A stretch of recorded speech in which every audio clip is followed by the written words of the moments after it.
math class by JP sir.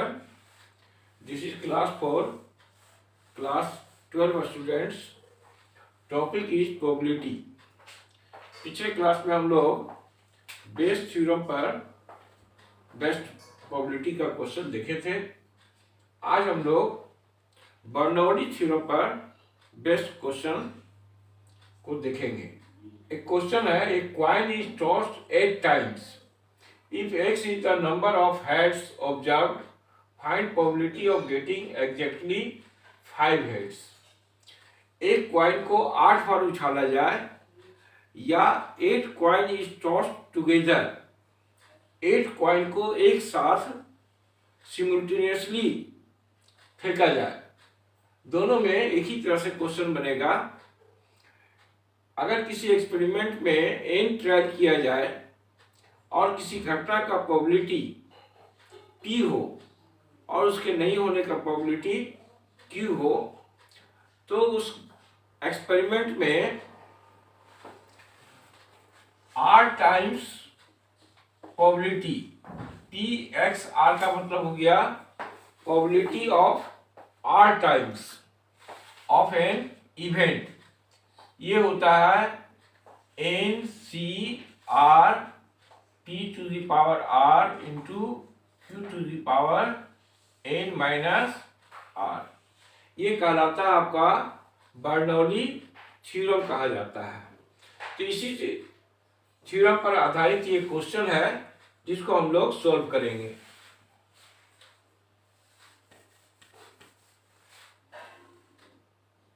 Since a coin is tossed, therefore sample space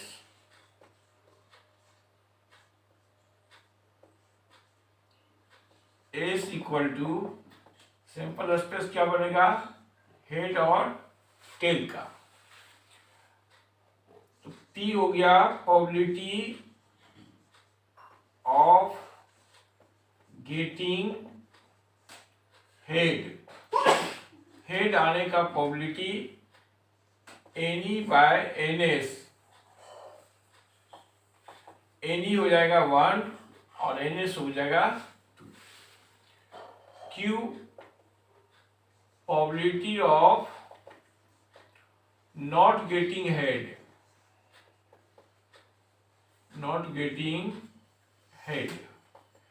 नहीं आने का probability क्या होगा, तो टोटल प्रोबेबिलिटी 1 होता है, 1 में p को माइनस कर देंगे, 1 माइनस 1/2 यानी ये भी आएगा 1/2। n आपका हो गया नंबर ऑफ टॉस, कितना बार टॉस किया गया, तो नंबर ऑफ टॉस हो गया 8। अब आपको प्रोबेबिलिटी निकालना है गेटिंग एग्जैक्टली 5 हेड्स। तो उसको इस तरह से सिंबल देंगे px 5, मतलब हो गया probability of getting exactly 5 heads, यानी 5 बार ठीक हेड आने का प्रोबेबिलिटी।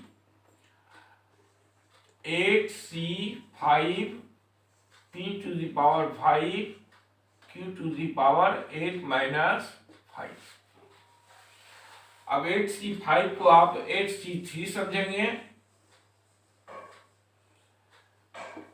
p हो गया 1/2 to the power 5 into 1/2 to the power 3।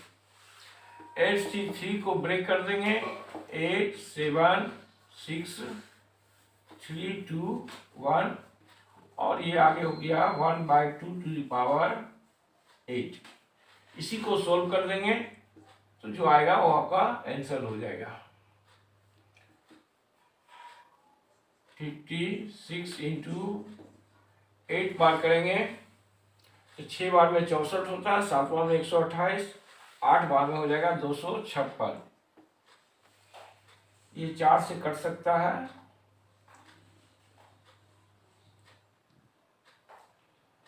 4 से 14 बार में 4 से ये कटेगा, 4 से 24 और 16, 4 चौका 16, 44,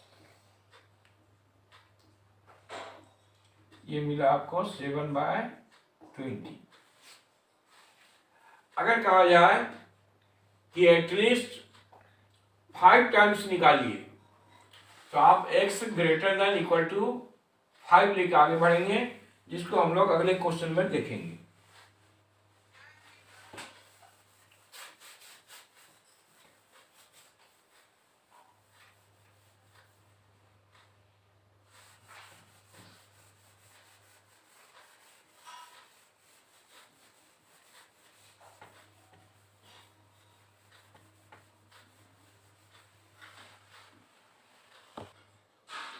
अगला क्वेश्चन आपके पास है कि 6 कॉइन्स आर टॉस सिमुल्टेनियसली। सिमुल्टेनियसली का मतलब होता है एक के बाद दूसरा। 6 कॉइन को टॉस किया जाता है। Find probability of getting 3 heads, no heads and at least 1 head. तो आपको अगर 2 कॉइन या 3 कॉइन का क्वेश्चन हो तो आप उसको क्रॉस प्रोडक्ट से बनाएंगे, सिंपल प्रोबेबिलिटी जिस तरह बनाया जाता है। लेकिन जब कॉइन की संख्या 3 से ज्यादा हो, 4, 5, 6, 10, 20 जितना भी हो, तो उसको हम लोग बर्नौली थ्योरम से सॉल्व करते हैं। ये कॉइन इज टॉस्ड, इसलिए सैंपल स्पेस आपका हो गया हेड एंड टेल। ई मान लिया इवेंट्स गेटिंग हेड। अगर आपका क्वेश्चन टेल से रहेगा तो आप यहां टेल लिखेंगे। हेड कितने तरह से आएगा? एक तरीके से आएगा, इसलिए P हो गया आपका probability of getting head.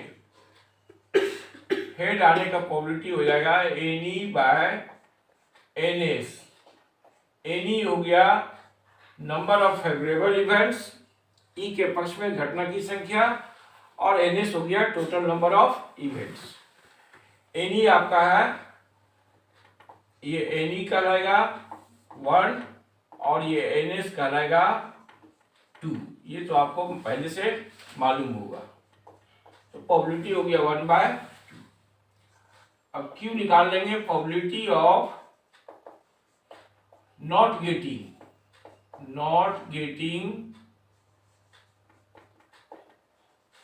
Head नहीं आने का प्रोबेबिलिटी 1 में माइनस कर लेंगे, ये भी मिलेगा 1/2 ही। N हो गया नंबर ऑफ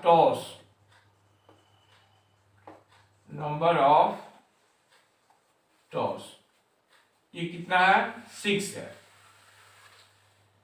इसलिए पहला क्वेश्चन हो जाएगा Px3, मतलब प्रोबेबिलिटी ऑफ गेटिंग 3 हेड, यानी 3 सिक्के में हेड आना चाहिए। तो N हो गया आपका 6, R हो गया 3, तो 6C3, P⁻3, Q⁻6 minus 6C3 को ब्रेक कर देंगे।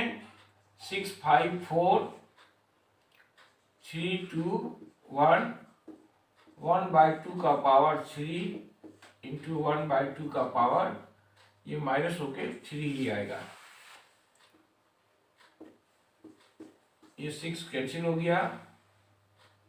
5 इंटू 4 इंटू 1/8, 1/8 जो आएगा वो आंसर कहलाएगा 5/16। दूसरा क्वेश्चन है नो हेड, तो इस सिंबल में होगा Px0, मतलब probability of getting no head. किसी बार हेड नहीं आने का प्रोबेबिलिटी। तो 6C0 t to the power 0 q to the power 6 minus 0। 6 से 0 का वैल्यू 1 होगा। ये t to the power 0 ये भी आप 1 लिख सकते हैं। और q है आपका 1/2 का पावर 6 हो गया, यानी 1/64। थर्ड क्वेश्चन है probability of getting at least one head, कम से कम एक हेड आना चाहिए, यानी एक head, 2 head, 3 head, 4 head, 5 head, 6 head तक का प्रोबेबिलिटी निकालना होगा। तो उसको आप इस तरह से निकालेंगे, पी एक्स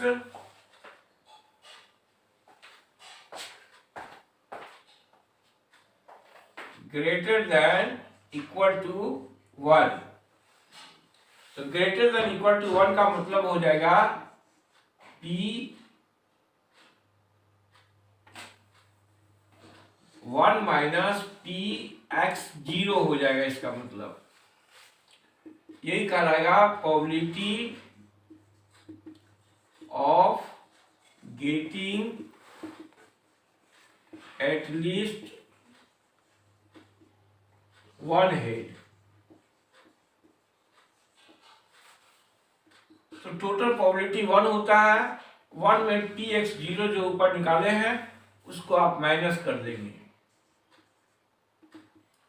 ये हो जाएगा 63/64। अगर यहां से निकालना चाहते हैं तो आपको निकालना पड़ेगा px1, px2, px3, px4, px5, px6, जो काफी लंबा हो जाएगा। तो px greater than equal to 1 को निकालने का मतलब 1 में px 0 को माइनस कर देंगे। ये क्वाइन से क्वेश्चन था। अब दूसरा क्वेश्चन हम लोग देखेंगे डाई से।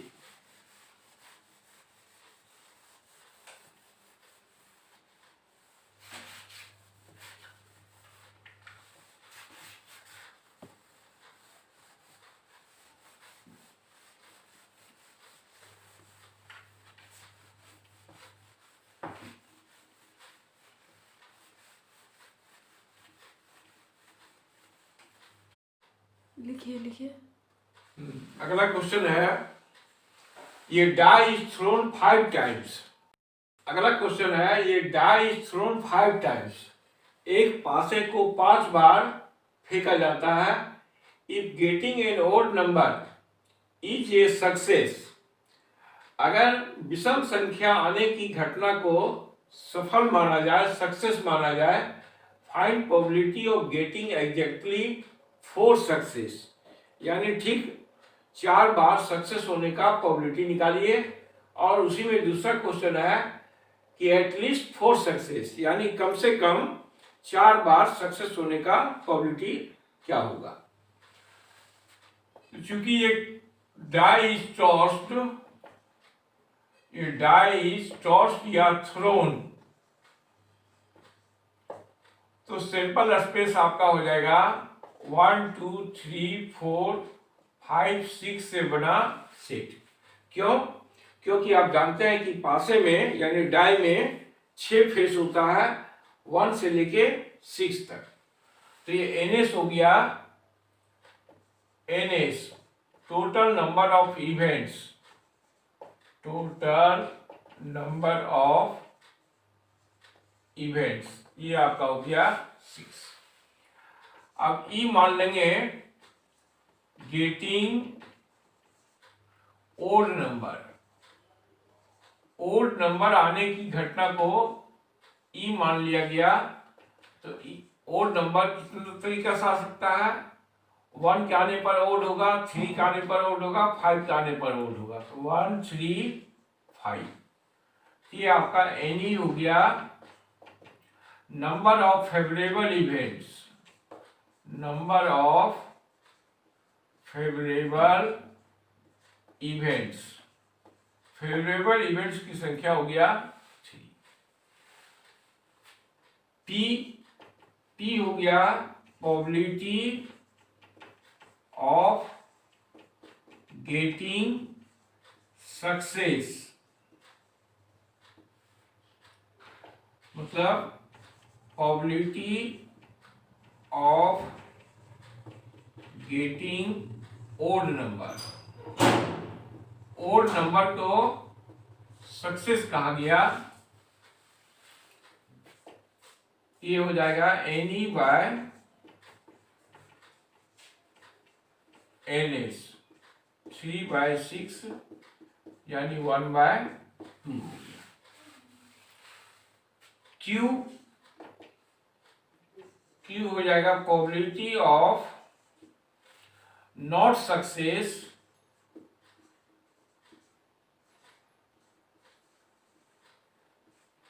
या इसी को आप फेल्योर भी कह सकते हैं, फेल्योर,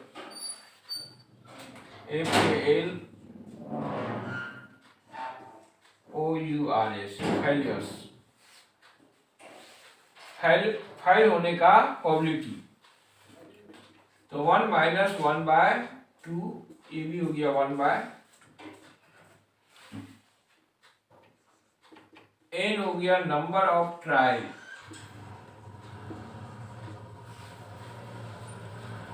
नंबर ऑफ,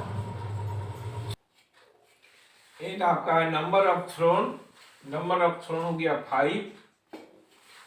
हमारा क्वेश्चन है 4 सक्सेस होना चाहिए, तो सिंबल लिखिए PX4, यानी प्रोबेबिलिटी ऑफ गेटिंग 4 सक्सेस। ठीक 4 बार सक्सेस होने का probability. 5C4 P⁴ into Q⁴ 5 - 4। 5C4 को आप 5/1 लिखेंगे। ये हो गया 1/2 का पावर 4 इंटू 1/2 का पावर 1, यानी 5 इंटू 1/16 इंटू 1/2, ये हो गया 5/32। दूसरा क्वेश्चन है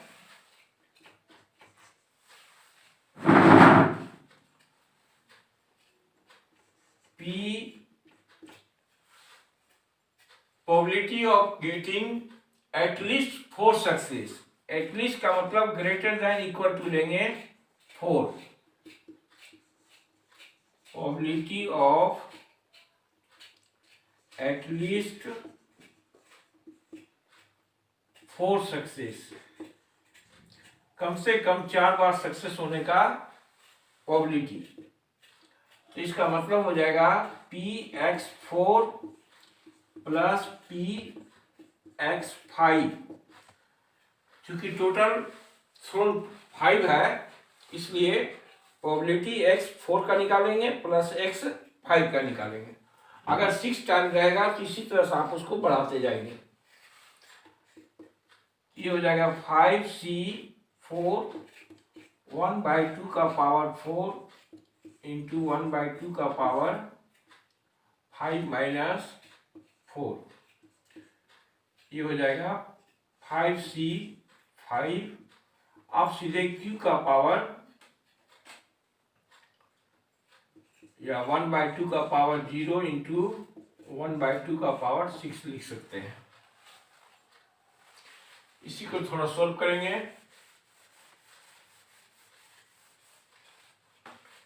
5C4 का मतलब हो गया 5/1, ये 1/16 इंटू 1/2 प्लस 5C5 1 होता है, 1/2 का पावर 0 भी आपका 1 ही होगा, और ये 6 टाइम में 64 हो जाएगा। तो आप इसको ऐड कर लेंगे। 5/32 प्लस 1/64, एलसीएम हो गया 64 ये हो गया 10 प्लस 1 यानी 11/64। तो जब एटलीस्ट कहा जाए या एटमोस्ट कहा जाए, कभी कभी क्वेश्चन में एटमोस्ट भी लिखा रहता है, तो एटमोस्ट रहेगा तो साइन को आप लेस देन इक्वल कर देंगे,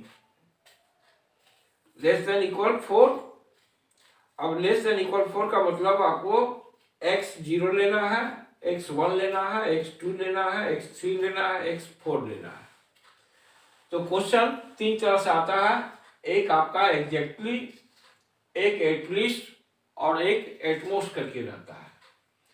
अगला क्वेश्चन हम लोग देखेंगे 2 डाई का।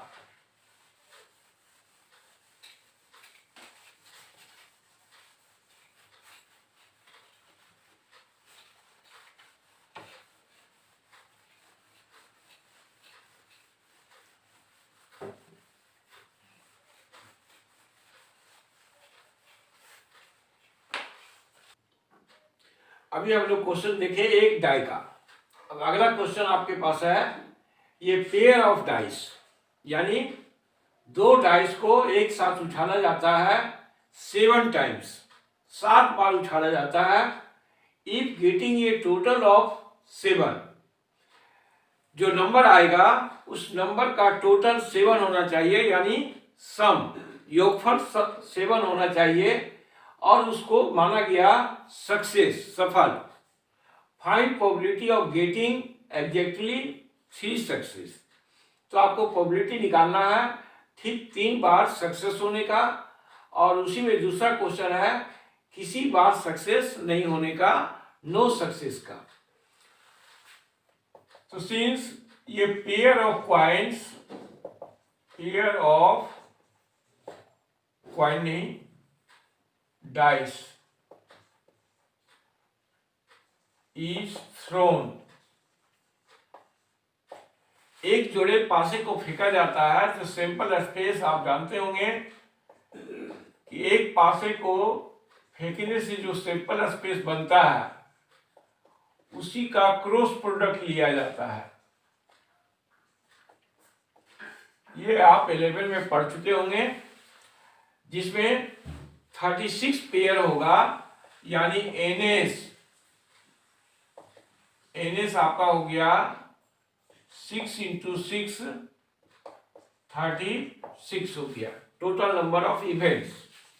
ये आपका कहलाएगा टोटल नंबर ऑफ इवेंट्स। ई मान लेंगे गेटिंग सक्सेस। सक्सेस किसको कहा गया? सक्सेस कहा गया गेटिंग ये टोटल ऑफ 7 आने की घटना को सक्सेस माना गया। अब 7 कितने तरीके से आ सकता है? तो जब 1 और 6 का पेयर आएगा, दूसरा 2 5, तीसरा 3 4, चौथा 4 3, इसी तरह से 5 2 6 1, इतने तरीका से 7 आ सकता है। इसको काउंट कर लेंगे 1 2 3 4 5 6, तो एनी आपका हो गया 6, इसलिए P हो गया probability of getting success. Success होने का प्रोबेबिलिटी हो जाएगा 6/36, यानी 1/6 हो गया। Q कहलाएगा प्रोबेबिलिटी ऑफ गेटिंग, आप नॉट सक्सेस लिख सकते हैं या फेल्योर लिख सकते हैं, फेल्योर।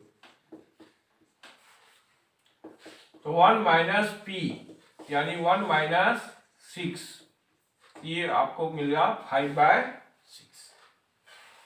N कहलाएगा नंबर ऑफ ट्राई या नंबर ऑफ थ्रोन।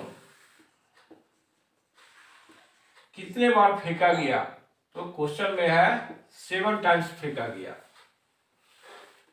Therefore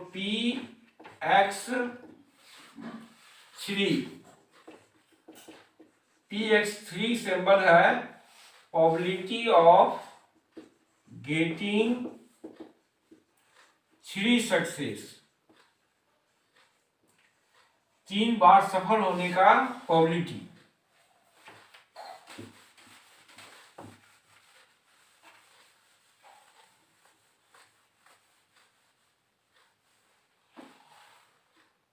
तो फार्मूला आप लिखेंगे बर्नौली थ्योरम से 7c3 into p to the power 3 into q to the power 7 minus 3। अब 7c3 को कॉम्बिनेशन के फार्मूले से ब्रेक कर लीजिए। 765 upon 3 2 1 1/6 to the power 3 into 5/6 to the power 4। इसी को आप सॉल्व कर लेंगे तो ये आपका आंसर कहलाएगा। ठीक 3 बार सफल होने का प्रोबेबिलिटी।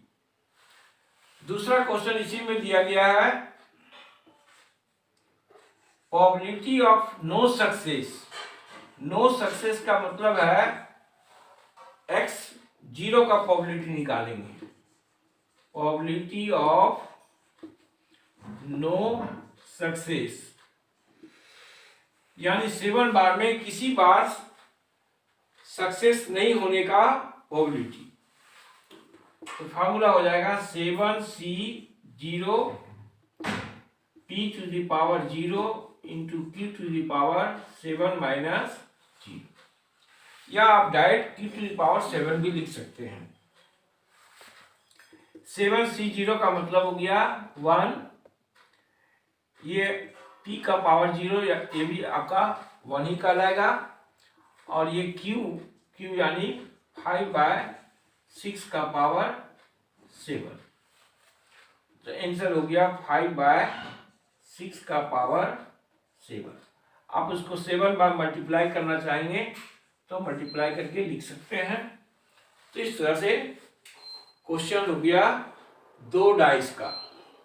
ये pair of dice is throne या 2 डाइस आर थ्रोन सिमुल्टेनियसली, ऐसे भी क्वेश्चन रहता है। तो आपको सैंपल स्पेस इसी तरह से बनाना है क्रॉस प्रोडक्ट के द्वारा, जिसमें टोटल नंबर ऑफ इवेंट्स आपका होगा 36। अब यहाँ 36 पेयर आपको शो करने की आवश्यकता नहीं है। जो इवेंट है उस इवेंट को खाली आप शो करेंगे ऑर्डर पेयर में। अगला क्वेश्चन थोड़ा डिफरेंट टाइप का है। अगला क्वेश्चन है इन ए बॉक्स कंटेनिंग 60 बल्ब, एक बक्से में 60 बल्ब रखा गया है, इन व्हिच 6 आर डिफेक्टिव, जिसमें से 6 बल्ब जो है डिफेक्टिव है यानी खराब है। What is the probability, probability क्या होगा, that out of a sample of 5 bulb, अगर 5 बल्ब का सैंपल उसमें से निकाला जाए तो प्रोबेबिलिटी निकालना है कि नन इज डिफेक्टिव, 5 बल्ब में से कोई बल्ब खराब नहीं होने का प्रोबेबिलिटी क्या होगा। दूसरा एग्जैक्टली 2 आर डिफेक्टिव, 5 बल्ब जो सैंपल के रूप में लिया गया उसमें से ठीक 2 बल्ब खराब होने का प्रोबेबिलिटी क्या है। तो यहाँ NS आपका हो जाएगा NS total number of bulb, total number of bulbs हो गया 60। 60 क्यों होगा, क्योंकि हमको एक बार में एक बल्ब निकालना है, तो 60 बल्ब में से एक बल्ब निकालने का घटना कितना हो जाएगा, NS 60 हो जाएगा। E हो गया गेटिंग ये defective bulb,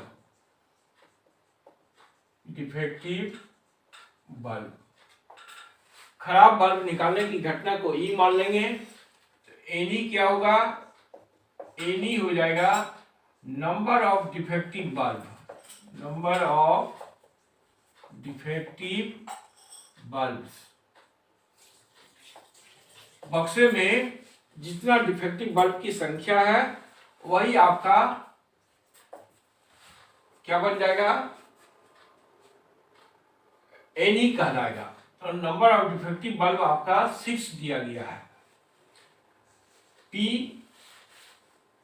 probability of getting ये डिफेक्टिव बल्ब, एक डिफेक्टिव बल्ब निकालने का प्रोबेबिलिटी को अगर P माना जाए तो प्रोबेबिलिटी हो जाएगा एनी बाय NS, यानी 6/60। ये आपको मिलेगा 1/10। इसी का Q निकाल लेंगे, probability of not getting defective bulb. आप इसको गुड बल्ब भी लिख सकते हैं। डिफेक्टिव बल्ब नहीं निकालने का प्रोबेबिलिटी, यानी अच्छा बल्ब निकालने का प्रोबेबिलिटी, तो आप इसको ऐसे भी लिख सकते हैं, probability of getting good bulbs, या नॉन डिफेक्टिव बल्ब भी लिख सकते हैं। ये हो जाएगा 1 - P, यानी 1 - 1/10। ये आपको मिला 9/10। अब पहला क्वेश्चन है प्रोबेबिलिटी ऑफ नॉन डिफेक्टिव, मतलब Px0 निकालना है आपको। प्रोबेबिलिटी ऑफ गेटिंग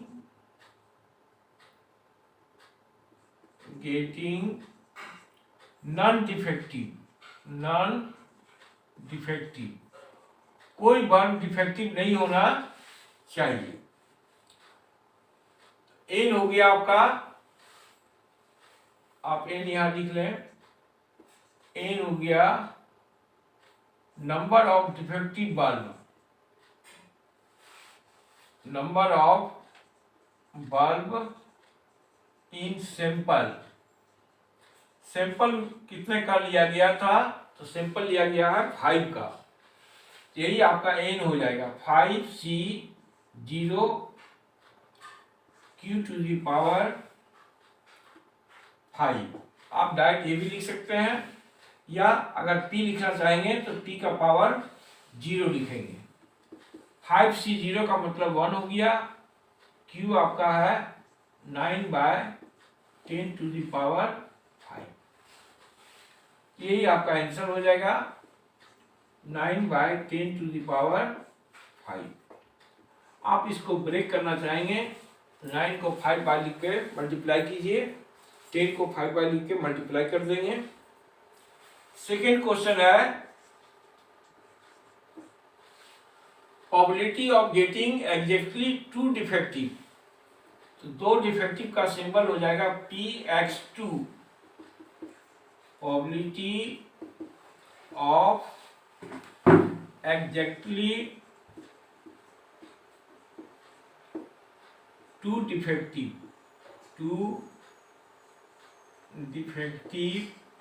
बल्ब, ठीक 2 डिफेक्टिव बल्ब निकालने का प्रोबेबिलिटी 5C2 P का पावर 2 इंटू Q का पावर 5 - 2।